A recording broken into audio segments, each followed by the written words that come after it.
So what we're going to do is we're going to go through a bunch of videos talking about the future of medicine. Is it so that these institutions, and often these very popular videos on YouTube, the only videos I could find on the top search results, are true as to if it's the future of medicine? Well, let's see. Let's open the discussion. Let's find out for ourselves as someone who's a part of the new revolution in health, may I say. So, Harvard University. Work in the life sciences here in Boston and Cambridge have touched the lives of countless patients, locally, nationally, and internationally. Yeah. Well, we sure have touched the lives. I don't mean to interrupt a lot, but I'm just saying we sure have touched the lives by giving people drugs and making them dependent on them, and then making everybody sick, and not talking about how we can get rid of sickness, but rather having a healthcare model based on Obamacare that isn't really helping people and just putting them more in debt. So that's where we are right now. Okay, let's hear. Billions of people. Billions of people, yeah, billions of people. Darn it. Are alive today because yes, they're of alive. life-saving, life-altering, and life-sustaining. They're here today because of their ancestors, first of all. Okay, without their ancestors going through all these stages of life and then gaining higher intelligence, we would never be here. So it's not due to your medicine that's only been here for 100 years. It's due to our ancestors that's been here for thousands of years. Thank you very much, okay? And for all that time, we really didn't need vaccines and all the treatments that we need today, and nor did we have all these crazy diseases like cancer and stuff. But okay, I'll still give it a chance. Well, what is the future of medicine? Let's hear. That have emerged from curiosity. Because so far all I'm hearing is emotional arguments like, oh, it's great, it's doing this, it's great. All right, so let me go back to treatments that have emerged from curiosity-based research. Curiosity-based? Research that's been conducted here and throughout the world. Okay. Today we have treatments for countless life-threatening illnesses. With breathtaking advances in gene editing and tissue engineering, we're on the cusp of developing therapies for intractable diseases. And with it's an interesting word. All these diseases, yeah, like how do we create these diseases in the first place? I mean, could we talk about that? I mean, maybe some prevention rather than treatment. I mean, we're like, yay, treatment. All these people are sick to begin with. Why are they sick? Why are they sick to begin with? Why is this happening? And why is it happening mostly in the U.S.? And instead they want to bring us to the whole world. They're using the whole world as a picture. No, look, we have a crisis in the U.S. mostly, okay? It's not happening in the whole world. And if anything, their technologies are way better than ours, and we don't get their technologies. So collaborators from around the world, we're working to combat contagious diseases that know no borders. Okay. The work that originated in these cluttered labs probing the very fundamentals of life, have stimulated new therapies that we now take for granted. Therapies that keep us healthy, alive, and well. We work within a unique ecosystem, one that includes collaborations across Harvard. One that never includes nature, by the way, because although natural medicine is rising, and everybody knows, and my generation knows that it's helping people, and people are waking up, even boomers are waking up like, hey, this stuff is working. I got off all my drugs. I got off all my medications by doing this. I'm not giving medical advice, relax. I'm just saying, because I can get in trouble here on YouTube, that this is what it is, okay? Everything's technology. Our affiliated teaching hospitals. Hospitals are so proud that we're treating so many sick people. In industry. Artificial intelligence. Okay, wait, could we go back there for a second? Dude, look at this. Look at this. Could we talk about each one? Pharmaceutical. You know what the real pharmaceutical is? In farms with an F. This nation was founded on family farms. Artificial intelligence. Yeah, we know it's not very natural what you're doing. So, I mean, you may think it's all great, and yeah, it's doing this, even though it's mostly suppressing the symptom, right? And not addressing the root cause, and not treating the actual condition, and not looking at the whole body and how it's all connected. So these are just common faults in Western medicine. So you say, oh, a whole world. No, sounds like Western medicine to me. So maybe this is the future of Western medicine. But all right, let's give it more of a shot. I know that Harvard has some really good resources out there, but important work that's enabled by those who support us. Yeah, do you do this? Do you do the science, sir? Do you do the science, or are you just like a spokesman and scripted and like, oh, this is so great? I mean, I'm just wondering, just genuinely wondering, like, are you the one who's doing the science here? Government, philanthropists, and venture capitalists. Our research community draws upon a wide range of disciplines, from basic and translational research to behavioral science to engineering and computing. Yeah, technology. Over the last century, science has made some diseases curable, other diseases treatable. Yeah, and it's like a domino effect, you know. You take care of smallpox by putting green African kidney monkey cells in vaccines, and then what do you get? You get chicken pox, and you got cow pox, and all this other stuff. It's just a domino effect, 'cause smallpox was the first vaccine, and then you saw people already reporting in the New York Times that it was causing cancer, and the first time it was introduced, but everybody just ignored them, because, you know, like usual, everybody just ignores the people who ask the questions, just asking questions. Like, I can't even make a commentary. I bet someone's gonna make fun of me and say, you're talking too much. Like, I'm gonna give my reaction to this, right? Like, that's the whole reason why we're watching this. Okay, I'm sorry, I'm not just gonna give you a compilation of videos. You can look it up for yourself. Some even forgotten. What Yes. will life science give us in the next 100 years? Hopefully not more vaccines, because We we've have the tripled it. capacity here to transform the world through Do you? everything that we Do do you? to help reimagine how healthcare might be delivered, not just in the United States, but throughout the world. I imagine a future. So it's like, what, where the U.S. like leading this? Because, I mean, we are the center of this world government as it is. So are we the center of this Western empire or something? health is taken for granted, Health and is- illness is the exception. Health is taken for granted, and illness is the exception. Illness is the exception. So yeah, that is true, because people are learning a lot through experience and rather than awareness. So, but that doesn't seem to be the emphasis of this video. It seems like there's a great emphasis on the technologies, and they're providing, like, oh, they're doing such great research and great things for the planet, and we're dependent on them for these technologies, for these utilizations that we cannot gain for ourselves through nature. So. Where children are spared of hereditary diseases even before they're born, and where no disease is ever a death sentence. Yeah. Okay. So that was interesting. I kind of already gave my thoughts on that. The last part was very interesting indeed, like a death sentence, very, trying to be very impactful there. But that can be, a little much in my opinion. Saying, it's a death sentence, like, ew, you shouldn't, But they don't talk about the fact that there's vaccine-induced deaths that are happening. That's a real thing. So even Harvard Medical School put out a whole hour-long thing on this, which hopefully is probably better than what I just watched. But if they're going to put out a 3-minute, like, impactful video, at least, have some interesting things, I guess you can say. But we're going to watch the more, the lesser ones here. Cambridge University, the future of medicine. Everybody has the same title. We know there are about 30,000 diseases all known to human beings. True. And of those, about 3/4 have no treatment whatsoever. True. Oh, no treatment whatsoever. I mean, okay, well, that's a little creepy. I don't want to leave it on here. Aging population. Okay. It's treatments. And, a lot of those treatments, again, are not prevention models, but we're looking at, where are we looking at the foods? I want to know if any one of these videos are going to mention foods. That'll be very interesting to me. There are a lot more chronic disorders coming through, and these patients need new treatments. Which All are they do offered is on a showing continuous drugs and basis. technology. That's all they're doing.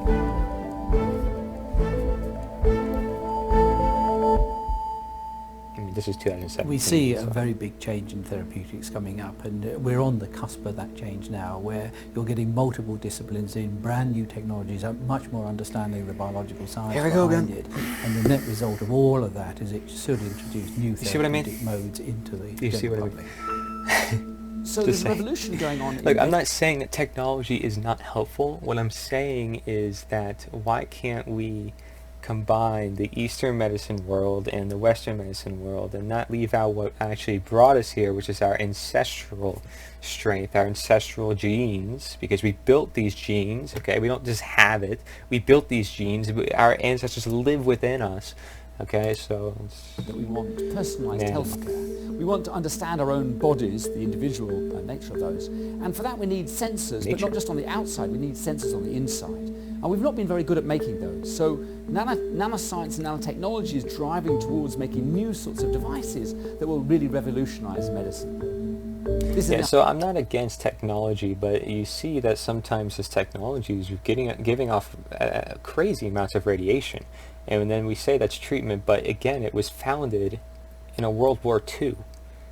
And there's a lot of other treatments too. And then even like pesticides, like BT, toxin, like that thing was founded as for use in agricultural, but yet it literally does the exact opposite. And now we see the same thing with antibiotics. It's supposed to kill all these bad pathogens, and all it's doing is the opposite. It's killing all the good bacteria. Why is this happening? The idea of The future of medicine, I'm going to make a whole video on what the actual future of medicine is. And it's a lot of different factors. It's not just this, but I'm going to give this 12-minute video a chance. I really am. medicine as a whole, how do we actually know Medicine as a how whole. we're working? I like this guy. Like when you go to a doctor, they always ask you how you're feeling, and part of the reason is they have no machine which can measure how you're feeling. So it's about how do we create technologies?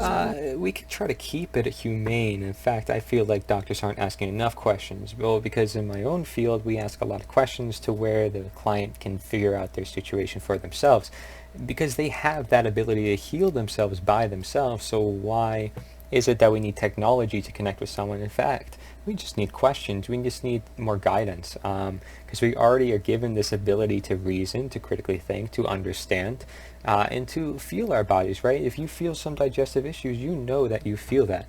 And why can't we just listen more, rather than talk and be so authoritative and say, here's the treatment, here's the technology, here's what it is. And then people become stubborn and stuck in their ways, like, I need this, and, so fast to get something. It's like, just have patience, right?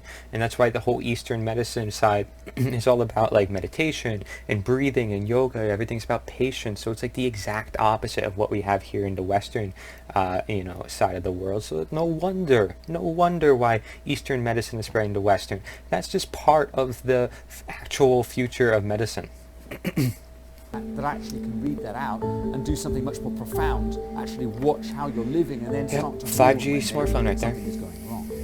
Now on the very, very future scale, what we actually really want to do is to put nanomachines inside our bodies. We want them to go and scavenge away and repair parts which are broken, remove clots, and all at the moment this is rather large-scale interventions. So surgeons have to push something in your body. What we'd really like to do is to use what the body does. And so nanotechnology is learning how to... So let's manipulate human blood cells. Like as we see in this photo, let's manipulate human blood cells and put in an artificial blood cell and like have it track everything you're doing in your body.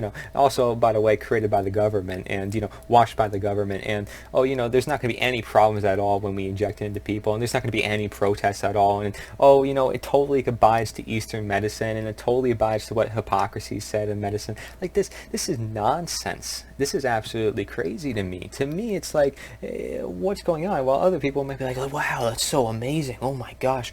See, I see this differently. And why is that? That's why I want to open the discussion. It's like, what is going on here? All I see is technology. That's it. Talk a little bit about foods. Come on. Humans are living longer and longer, and of course we've dramatically changed life expectancy we could live even over longer. just the last 100 years or so with the introduction of antibiotics. Do you think we're going to continue living as long as we do? Do you? I'm asking as a genuine question. Do you think that? And with the coming collapses and different scenarios of society, of wars, and there's many people, many more people on Earth. So, where are we getting this from? And do we really think that that's going to be the case, where we can just keep increasing our lifespan? Now, in certain people, like these billionaires who are getting organ transplants every week, they're probably going to live pretty long, right? Because they feed on those who are young, which is kind of sickening, if you ask me. But that's actually the truth of our medical empire, right? It's a sickening and twisted ideology.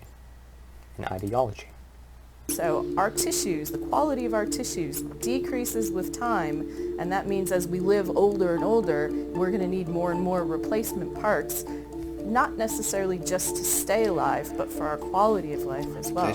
So we study natural materials because if we want to make artificial materials that are similar to the natural materials, we have to understand the natural materials themselves first. Do you see that? In order to create the artificial, the fake, they must first understand the natural, right? So everything from nature turns into a drug, but that drug is created in a lab. It's not created from nature. We manipulate nature, and what I mean by that is exactly what she just said. Scaffolds are used for tissue engineering when we make an artificial tissue. Tissues have two components. They have cells and the material, the extracellular matrix. So our scaffolds mimic the material part, and then if you add cells to that, then you can engineer a new tissue.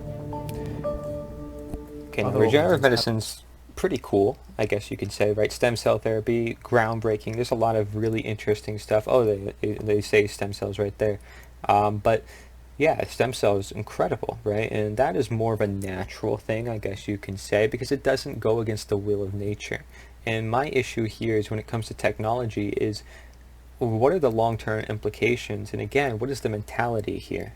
You know, do we want people to be dependent on the medical system? Because every time I watch these videos, like, that's what I'm getting out of here is like, guys, come be dependent on my technology.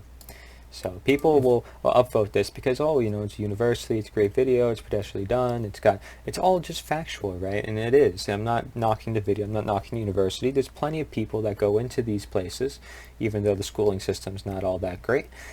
You know, like, I'm just looking at the topics for themselves and giving my pitch on it, because I don't think I'm the only one. And I think that natural medicine can go along some of these lines, and technology can very well abide, but to an extent, as all things, right? You know, we just want to be immortal, like, no, just sorry, it can't happen. Enormous powers to regenerate. Yeah, first you'd have to depopulate the whole population anyways, right? Because that's the plans. To regenerate limbs that are Crazy. lost or hearts that are damaged. Humans, we don't have that ability. When somebody has a heart attack, part of their heart muscle dies. They can lose 1 billion cardiomyocytes, and the heart never repairs that. It's just replaced by scar. What we'd like to do is develop a tissue-engineered cardiac patch made out of stem cells that can replace and restore normal function to the heart. This is kind of like, you know, instead of building something new and manipulating nature, sometimes it's a matter of nature facilitation and increasing that healing process. In a lot of ways, you'll look at different perspectives. This is nicer, you know, this is my options. And generally, I'm not to say this is what should happen, this is what should happen. What I'm saying here is we should be open to different options. And we shouldn't just be one-sided. That's all I'm saying. It's like, so what? Okay, yeah, we got technology, great. Are we going to talk about food? Like, are we going to talk about what's actually rising in the future of medicine? Because people are waking up. I mean, do you not see it? I mean, do you not? Because we're in a drug overuse society. We're giving too many antibiotics to people. People's gut has little to no beneficial bacteria, and that's why they're so allergic and all this other stuff. I mean, so sick all the time. And then people are becoming deficient because the soil is depleting. There's some very clear things in science that brought us to where we are now. So we're looking all the way over here. Meanwhile, we need to look at what is here and what was then that brought us here. You see what I mean? We're all the way over there, right? Like, global warming is going to end the world. The world's going to burn on fire. Meanwhile, you know, people are dying, and you know, you got cancer and stuff like that. And it's incredible to me how many things could go on at one time, and then people saying this is more important, and stuff like that. I'm not saying that there should be that. I'm just opening discussion. Like, why can't we talk about all these different factors and combine them together and start looking at the bigger picture? Because that is health. I mean, just that alone, don't you see? Is embryonic stem cells that can form heart muscle and all the other structures of the heart. And what we want to do is to improve the heart function, not just by a couple of %, but completely back to normal. I mean, the future is actually very bright for regenerative medicine as a whole, because other people are working on other organs. So kidneys, livers, repairing damaged brain, even spinal cords. So there's a huge area of promise here. I think that's what the future holds, looking far ahead. These guys are as scripted. I like it. Immunotherapy, that's a cancer really treatment. Revolutionizing the way in which cancers can be treated. My lab is interested in understanding what makes a really good kill cell. The cells that recognize Stay and destroy hydrated. You know why? Because cells can't live in an alkaline environment. How about that? and virally infected cells in your body. So as effective and revolutionary as immunotherapy has been, it doesn't cure I'm not all perfect patients. either, okay? So it Relax. becomes incredibly important to understand in detail what tells a killer cell to kill. But and for how the to record, this technology is not perfect either, okay? Nothing's perfect. And, you know, we got to be careful of moving toward a perfect society, but rather one that can maybe understand where's the usage of technology, where's not. Because there's great usage in probably everything, right? Because everything's created for a reason. But I think there's a time and place for everything, right? It does so. So what my research is aimed at is understanding what makes a really good killer and what are the mechanisms that control that killing. One of the approaches we use is to study cells from patients with genetic diseases where the killer cells don't work, to try and understand why things don't work when one component's missing. And You see, for me, these people are wearing like the fancy lab coats, and that's great. You know, I like science. I like writing review papers and all that. But I also like being on a farm, which is like literally the complete opposite. You know, being dirty and stuff like that. Another So it's just approach funny to me how that works. It's just complete opposites. we use is to look at the genes that need to be expressed to train a cell to be a really good killer. And finally, we use a lot of high-resolution imaging on live cells to see what happens to make the killing effective. What we really need is a big enough bag of tricks to understand in detail the mechanisms that control the killer T cells, so that every time a cancer cell comes up with its new strategy to try and avoid the immune system, that we have a trick up our sleeve to deal with that. Yeah. Depends, you know, what type of I head up a treatments team. they're always using and stuff like that. Getting down to the more root cause is what exactly are you doing, who is it for, and what stage of their cancer, stuff like that. There's a lot of very, very specific factors that count, and there's even been accounts where you know, doctors have been arrested for giving people chemotherapy when they didn't even need it. So that's something that's really big. I mean, just recently, actually, you know, doctors gave people well, people, I don't know if they're doctors, it gave other people basically insulin shots when it was supposed to be a flu shot. Like, that's crazy. And they actually ended up hospitalized and stuff like that. And just shows you the power of insulin in our society. It's a new team really working and focusing on a new type of technology, really on a new breakthrough called CRISPR, or genome editing. This is a new technology that allows us to essentially rewrite the DNA that's within all of our cells, correcting mistakes in that DNA. So the field has really exploded over the last few years, and we're really able to do more now than we've ever been able to do in the entirety of history. Now CRISPR is essentially the And exploitation. that comes with great risks and also great you know, innovation. So there's always that irony that I talk about, is like, if you're the greatest nation in the world, you're also going to be potentially one of the worst, right? With power comes responsibility, with knowledge comes wisdom. Like, it's a matter of what you do with that, right? Of an antiviral defense system that exists in all sorts of different species of bacteria. And scientists have taken that and have taken components of that to be able to rewrite DNA in all manner of cells and all manner of organisms. Gene editing is really essentially a two-part system. There is a GPS location and there is a pair of molecular scissors. The GPS locator directs the molecular scissors to a specific part of the DNA to be able to make its cut. And at that point there, the cut, the removal and the replacement of the DNA can occur. What we hope to be able to do is, once we've corrected the cells in the petri dish, is to be able to put them back into the patient. Now what that will do is it will not be a therapeutic against a particular disease, or it will alleviate the disease. It could potentially be a complete cure for that disease, for that individual. What this technology also does is it allows us to look down within a cell and to tinker and really understand what's going on. But look at the comments here. Let's see. The next hurdle of going to the economic part. Interesting. Yeah, we have a lot of different things going on. It's not just medical, right? I think that's important to also say as I try to connect those different dots there. So notice technology.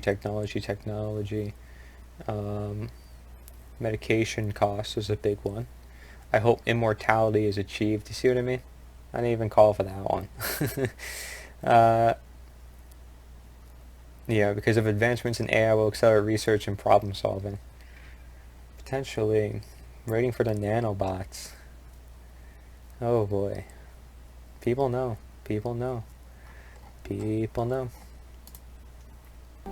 How cells work at the most fundamental of levels. And that allows us to do all sorts of things. That allows us to turn a cell into a computer, for example, to record information into a cell. If the cell is the computer, then guess who else is the computer? Pretty much us, right, at that point. So if you can get a tiny little thing to be a computer, and people are already believing like they're already consuming their entire life, literally pouring their conscious energy into these phones and these devices, like, yeah, it's gonna consume the consciousness out of them. It's gonna take it from them, basically, because they're machine learning algorithms that are going to learn how to track and understand the human being so they could basically be the human being. And the sad part about that is they can live quite long depending, right? And they can hold a lot of information, and we can be very dependent on it, like we are with government or drugs or with medicine. And so technology within itself is something to take a focus on, not just medicine, because even technology will override fields of medicine, and that's just something I believe in. Program cells to do specific things. Very soon in the near future. Programmed to do very specific things. That sounds like humans, right? You do this, you do this, you do this, don't question. We'll see some diseases being completely cured, simple diseases being cured by CRISPR technology or genome editing technology, with more and more complex diseases being tackled over the next few years. So we're working with regulators and with clinicians to ensure patient safety is paramount. Clearly, the field of therapeutics offers many exciting new treatments, the prospects of all sorts of amazing discoveries. But it's important to remember that these benefits are not free from risk or controversy. Topping most people's list of issues to be concerned with is the prospect of designing some sort of post-human race. So to avoid the metaphorical shipwreck, it is really important that we bring together people who are expert in all aspects of technology and society, including law and ethics. Yay. Good. I had to pause once in a while. I don't want to get copyright claim, but good.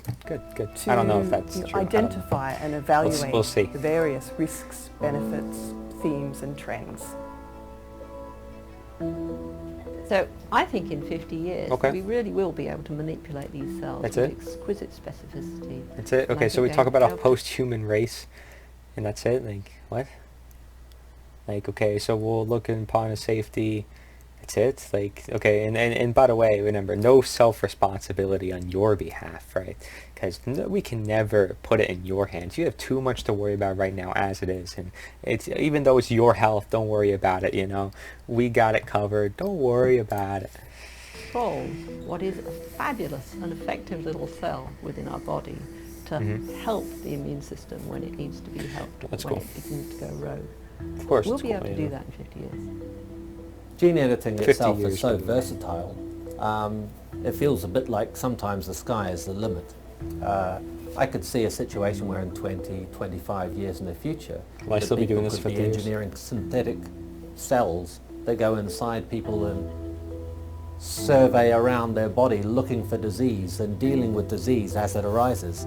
Right now, if something goes wrong, you might need a donor in order to get a replacement part. But in 50 years, we might just be able to walk into a room and have there be shelves full of donor parts for all different tissues in the body because of tissue engineering. With the amount of money we invest in this pharmaceutical complex, we might be getting there, but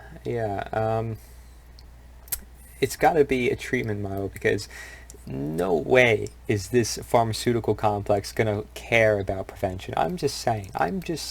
Okay, maybe some people have that intention at heart, but good luck actually getting it out there if you're trying to prevent something, because most of the time they want you to be dependent on the system for your health, which to me is the biggest issue. This is all about freedom here, people. This is all about freedom.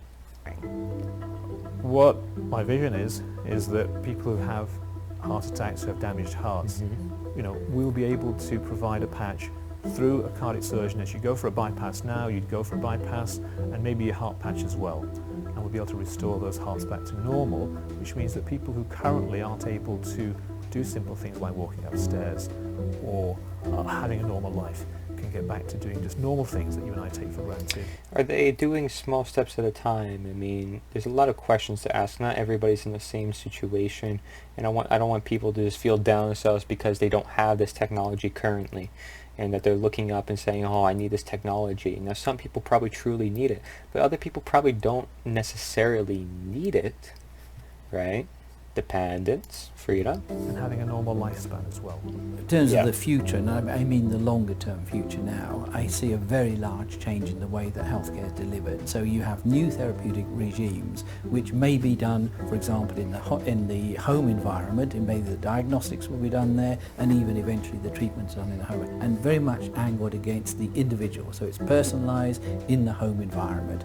Or if it's a more serious disorder, a longer term disorder, then maybe that will be conducted in a hospital environment, but because of the therapeutics can be delivered by the patient with the patient's own materials, it's probably going to change the way hospitals are established, the way the companies interact, because they'll have a product which actually comes to the patient side or the bedside.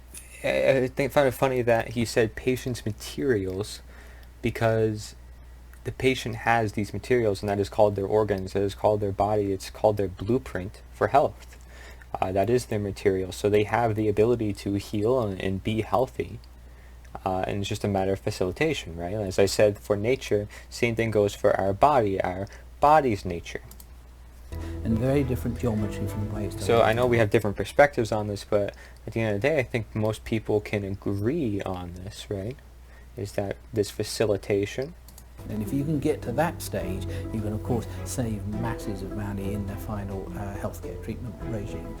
I think the most exciting thing from my point of view is the fact that you're bringing into therapeutics and treatments of patients a whole range of technologies. It's called convergence in the technical jargon, but you're bringing them all together to create a totally new treatment regime. And that's right the way from how you handle the patient to actually delivering the final therapeutic product. And that's the exciting thing, I